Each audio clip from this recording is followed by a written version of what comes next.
Hello students, welcome back to my YouTube channel only political science. आज के इस video में हम कंपैरेटिव पॉलिटिक्स का टॉपिक कवर करने जा रहे हैं। बीए फर्स्ट ईयर में कंपैरेटिव पॉलिटिक्स का पहला टॉपिक है meaning of comparative government and comparative politics. तो यहाँ पर आप लोग देख लीजिए, तुलनात्मक राजनीति, जिसे हिंदी में तुलनात्मक राजनीति कहा जाता है। तो सबसे पहले हम ये देखेंगे कि हमारे सिलेबस में बीए फर्स्ट ईयर के सिलेबस में कौन कौन से कॉन्सेप्ट हैं जो कि इम्पोर्टेंट है। तो कंपैरेटिव पॉलिटिक्स जो है वो आप लोगों का किसी कॉलेज में बीए पार्ट सेकंड में भी ये है, या आपको एमए में भी ये देखने को मिलता है। कंपैरेटिव पॉलिटिक्स सेमेस्टर्स में जो एग्ज़ाम होते हैं, और इसके अलावा यूजीसी नेट जेआरएफ के एग्ज़ाम में और पीएचडी टीएचडी के पेपर में भी कंपैरेटिव पॉलिटिक्स का टॉपिक इम्पॉर्टेंट है। इस पार्ट से काफ़ी क्वेश्चंस आते हैं। तो सबसे पहले इसमें कई यूनिट्स हैं। Approaches to the study of comparative government जो है वो पहला टॉपिक है आप लोगों का, meaning of comparative government and comparative politics. तो आज हम सबसे फर्स्ट टॉपिक को कवर करने जा रहे हैं और वो टॉपिक है what is comparative politics, define it's meaning, nature and scope, discuss it's characteristic, इसकी क्या विशेषताएं हैं। तो तुलनात्मक राजनीति की अगर हम बात करें तो तुलनात्मक राजनीति विज्ञान की एक शाखा है एवं विधि है जो तुलनात्मक अध्ययन पर आधारित है। ओके, तुलनात्मक राजनीति में दो या दो से अधिक देशों की राजनीति की तुलना की जाती है या एक ही देश की अलग अलग समय की राजनीति की तुलना की जाती है और देखा जाता है कि इनमें समानता क्या है और अंतर क्या है। समझ में आ रहा है आप लोगों को? जैसे क्वेश्चन एग्जाम में आ गया कि तुलनात्मक राजनीति का अर्थ बताइए, तो आप इसको लिख सकते हो। आगे कुछ मैं परिभाषाओं को भी बताऊंगी इससे संबंधित। तो सबसे पहले हम अर्थ पढ़ रहे हैं। Comparative politics is a field in political science. तो देखिए, आप लोग इसको भी लिख सकते हो, ठीक है। इसके अलावा is a field in political science characterised either by the use of the comparative method और other empirical method to explore politics both within and between countries. तो यहाँ पर हम देख रहे हैं कि दो या दो से अधिक देशों की जो राजनीति की तुलना की जाती है तुलनात्मक राजनीति में, तो वो क्या होता है, तुलनात्मक राजनीति कहलाता है। कुछ महत्वपूर्ण परिभाषाएं जो हैं वो हैं एडवर्ड फ्रीमैन की तुलनात्मक राजनीति राजनीतिक संस्थाओं एवं सरकारों के विविध प्रकारों का एक तुलनात्मक विवेचन है। तो ये भी इम्पॉर्टेंट है, जिसमें हम ये देखते हैं कि तुलनात्मक राजनीति राजनीतिक संस्थाओं एवं सरकारों के विविध प्रकारों का एक तुलनात्मक विवेचन एवं विश्लेषण है। इन्होंने अपनी book why we comparative politics 1973 में परिभाषा तुलनात्मक राजनीति से संबंधित दी हुई है। राल्फ ब्राइबंटी के अनुसार तुलनात्मक राजनीति संपूर्ण सामाजिक व्यवस्था में उन तत्वों की व्याख्या है जो राजनीतिक कार्यों एवं उनके संस्थागत प्रकाशन को प्रभावित करते हैं। नेक्स्ट है एस कर्टिस। तो ये इनकी जो परिभाषाएं हैं, जैसे एग्जाम में क्वेश्चन आता है कि तुलनात्मक राजनीति की परिभाषाएं बताइए, तो आप लोग 3-5 परिभाषा थिंकर्स की लिख सकते हैं। जैसे राजनीतिक संस्थाओं और राजनीतिक व्यवहार की कार्यप्रणाली में महत्वपूर्ण नियमितताओं, समानताओं और असमानताओं का तुलनात्मक राजनीति से संबंध है। तुलनात्मक राजनीति की विशेषता की बात करें, आप लोग स्क्रीनशॉट लेना चाहते हो तो ले लीजिए और इसको अपने कॉपी में नोट कर लीजिए। तुलनात्मक राजनीति की विशेषताएं, और भी बहुत से थिंकर्स हैं जिनकी परिभाषाएं हैं। जीके रॉबर्ट्स हैं और रॉय सी मैक्रेडीज है एक थिंकर जिन्होंने अपनी परिभाषा तुलनात्मक राजनीति से संबंधित दी है, और इनकी बुक है कंपैरेटिव गवर्नमेंट। बहुत इंपॉर्टेंट बुक है, 1967 में इन्होंने लिखी थी। रॉय सी मैक्रेडीज ने कौन सी बुक लिखी है? Comparative government. तुलनात्मक राजनीति की विशेषताओं की बात करें तो अधिक विस्तारपूर्ण क्षेत्र वास्तविकता परिशुद्धता के लिए खोजन, जिसके वैज्ञानिक रूप में द्योतक है। व्यवहारवादी और अनुभवमूलक परिप्रेक्ष्य को अंगीकार किया जाना। वर्णन और विवेचन के स्थान पर विश्लेषण को अपनाया जाना। राजनीति का अन्य सामाजिक शास्त्रों से निकट संबंध। तुलनात्मक राजनीति कोई नया विषय राजनीति में तुलनात्मक अध्ययन क्रांतिकारी और नया नहीं है। राजनीति में प्रारंभ से ही तुलनात्मक अध्ययन का प्रयोग किया जाता है। इसलिए ब्लॉन्डेल ने कहा है कि तुलनात्मक सरकारों का अध्ययन प्राचीनतम, अत्यंत कठिन और अत्यधिक महत्वपूर्ण है तथा शुरू से ही मनुष्य के ध्यान को आकर्षण का केंद्र रहा है। मनुष्य के ध्यान के आकर्षण का केंद्र रहा है। किंतु तुलनात्मक राजनीति के व्यवस्थित अध्ययन का श्रेय किसे जाता है? अरस्तु को है। अरस्तु ने ही सबसे पहले तत्कालीन राजनीति की व्यवस्थाओं में उपस्थित निरंकुश तंत्रों, श्रेणी तंत्रों और प्रजातंत्र की विशेषताओं और अंतरों का तुलनात्मक दृष्टि से विवेचन किया था। आपको पता होगा कि अरस्तु जो है वो 150 संविधानों यानी कि 158 संविधानों का उन्होंने, यानी 150 से अधिक संविधानों का उन्होंने तुलनात्मक अध्ययन करके उन्होंने राज्य का वर्गीकरण प्रस्तुत किया था, संविधान अपना बताया था। तो यहाँ पर हम देख सकते हैं कि अरस्तु के अध्ययन में हम तुलनात्मक राजनीति के व्यवस्थित अध्ययन को देख सकते हैं। तुलनात्मक राजनीति से संबंधित कई शब्दावलियाँ हैं, जैसे तुलनात्मक विश्लेषण, तुलनात्मक पद्धति, तुलनात्मक राजनीति। तो ये सब आप लोगों को पता होना चाहिए। मैकियावेली, यहाँ पर देखिए, मैकियावेली, मॉन्टेस्क्यू, ब्राइस, लास्की, फाइनर ने भी इसी पद्धति को अपनाया। दूसरे महायुद्ध के पहले तक इसका विकास छोटे स्तर पर ही होता रहा। आप लोग को स्क्रीनशॉट लेना है तो आप लोग ले सकते हैं इसका। तुलनात्मक राजनीति में हम कई चीज़ों का अध्ययन करते हैं, जैसे एकात्मक एवं संघात्मक शासन प्रणाली और राष्ट्रवाद जैसी धारणाएं। तो इन सभी का आगे हम अध्ययन नेक्स्ट क्लास में देखेंगे। सबसे पहले हम बात करेंगे कि तुलनात्मक राजनीति का क्षेत्र बहुत अधिक बढ़ गया है। उस पर न केवल पश्चिमी देशों का बल्कि पाश्चात्य व्यवस्थाओं का गहन अध्ययन किया जाने लगा है। राज्यवाद शासन की संस्थाओं से अधिक सामाजिक समूहों के राजनीतिक कार्यों, सामाजिक संस्थाओं के राजनीतिक मूल्यों को ढालने में अदा की गई भूमिका के अध्ययन पर अधिक से अधिक बल दिया जा रहा है। तुलनात्मक विश्लेषण के लिए दूसरे विषयों से नई अवधारणात्मक योजनाएं ली जा रही हैं और नए प्रतिमानों का निर्माण किया जा रहा है। संरचनात्मक प्रकारात्मक विश्लेषण आधुनिकीकरण तथा राजनीतिक विकास के ढांचे और राजनीतिक संस्कृति का दृष्टिकोण विशेष रूप से उल्लेखनीय है। राजनीति के क्षेत्र को अधिक से अधिक वैज्ञानिक बनाने का प्रयास किया जाने लगा है।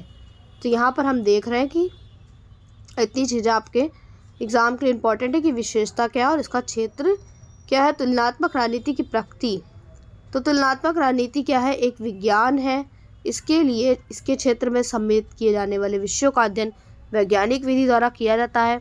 तुलनात्मक विधि और विश्लेषण वैज्ञानिक विधि के महत्वपूर्ण अंग है। इसके अध्ययन के परंपरागत उपागम, जो ट्रेडिशनल अप्रोच है, जो वास्तव में वैज्ञानिक तरीके न थे, का स्थान जब नए उपागमों, व्यवहारवादी, संरचनात्मक, कार्यात्मक, पद्धति विश्लेषण आदि ने ले लिया, तो अब तुलनात्मक राजनीति ने एक स्वतंत्र अनुशासन पद प्राप्त कर लिया है। इस विषय पर अनेक मान्य और अधिकृत ग्रंथ हैं और विषय को यह स्थान दिलाने वाले अनेक विख्यात लेखक भी हैं। तुलनात्मक राजनीति कोई कला नहीं है, जिस प्रकार की राजनीति को एक कला और माना जाता है। तुलनात्मक राजनीति का विकास हुआ है। तुलनात्मक राजनीति का क्षेत्र अत्यंत व्यापक है।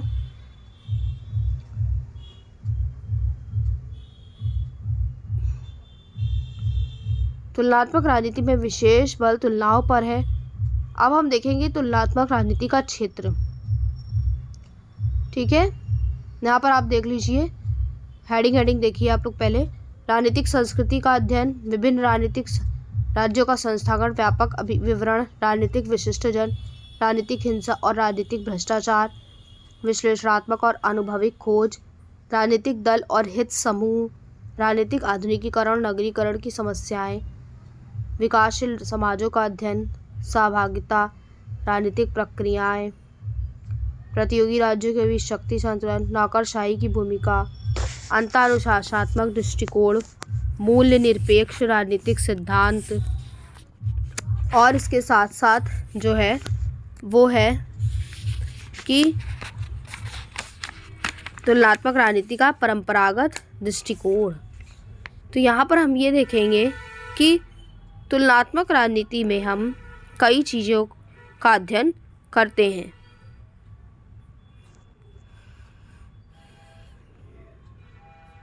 जैसे आप लोग देखिए यहाँ पर विकासशील समाजों का अध्ययन।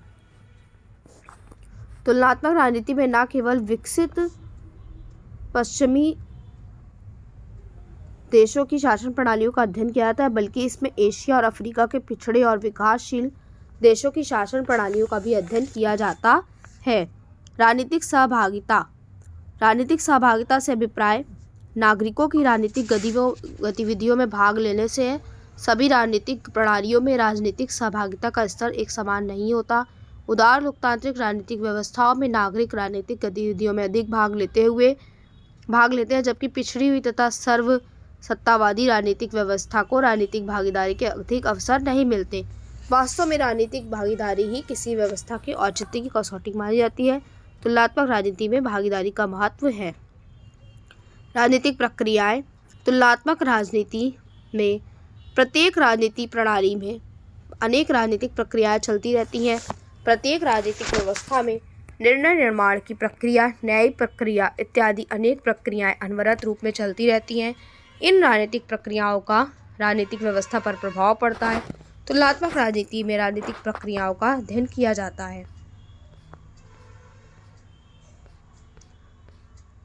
यहाँ पर कुछ मुख्य बिंदु हैं, जैसे कि मूल्य निरपेक्ष राजनीतिक सिद्धांत, और यहाँ पर हम तुलनात्मक राजनीति से संबंधित दृष्टिकोण देखेंगे।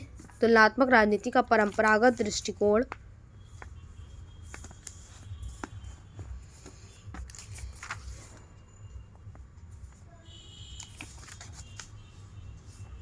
तो तुलनात्मक राजनीति के परंपरागत दृष्टिकोण में जो पुराने राजनीतिक विचारकों द्वारा अपनाया गया तुलनात्मक अध्ययन, उसको हम क्या कहते हैं? परंपरागत दृष्टिकोण कहते हैं या परंपरागत दृष्टिकोण के रूप में जानते हैं, और इसकी कुछ विशेषताएं हैं।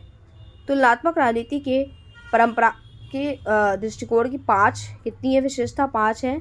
पहला है परंपरागत दृष्टिकोण मुख्यतः अतुलनात्मक है। इस दृष्टिकोण के अनुसार लिखे गए ग्रंथों में तुलनात्मक दृष्टिकोण बहुत कम मिलता है।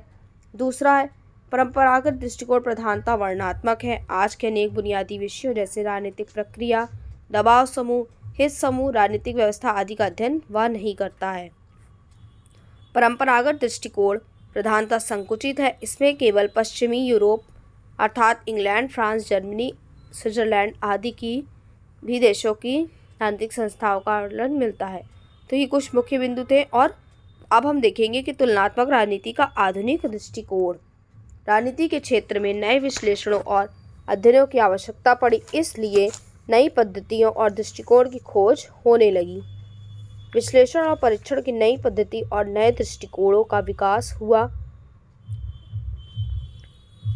लॉर्ड ब्राइस, फ्रेडरिक जैसे विद्वानों ने तुलनात्मक राजनीति को नई दिशा देने की कोशिश की, लेकिन इसके साहित्य का विकास हाल के वर्षों में ही हुआ।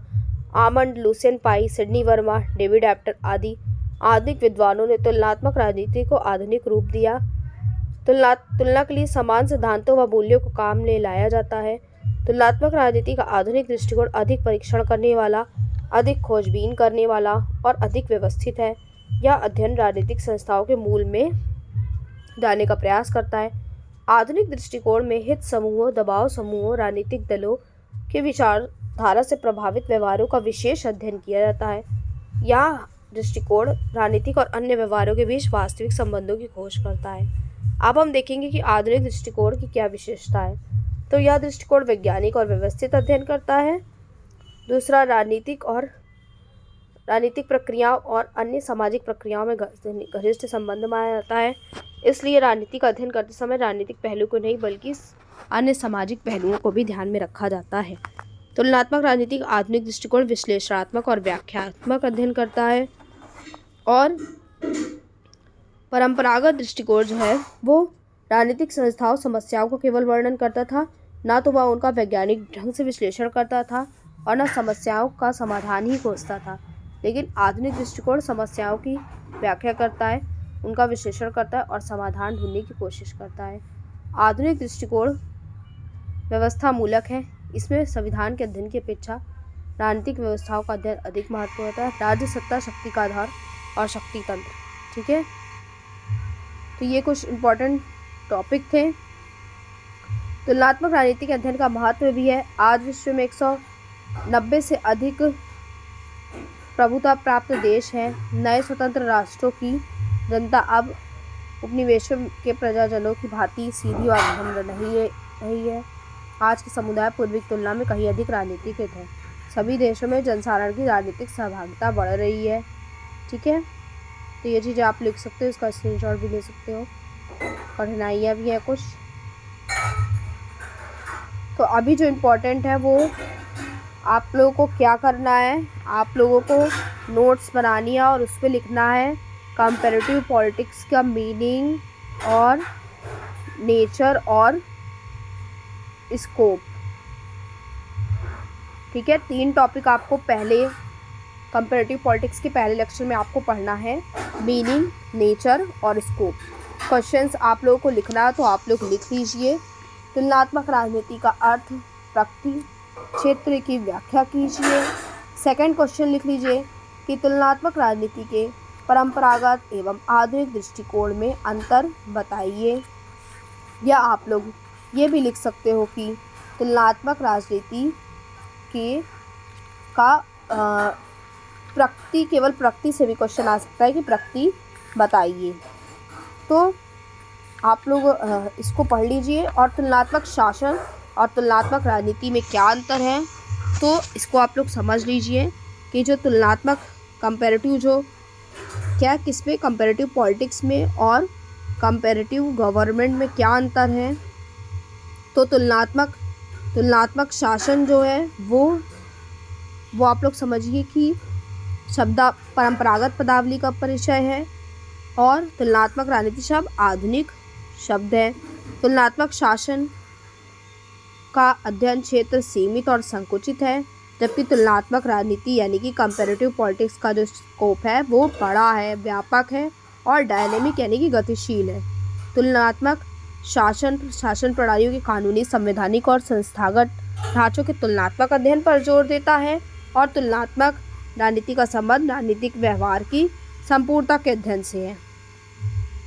तो आप लोग इसको इम्पॉर्टेंट टॉपिक है, कंप्लीट कर लीजिए। Thank you for watching my YouTube channel only political science. Do like, share, subscribe for more videos. Thank you.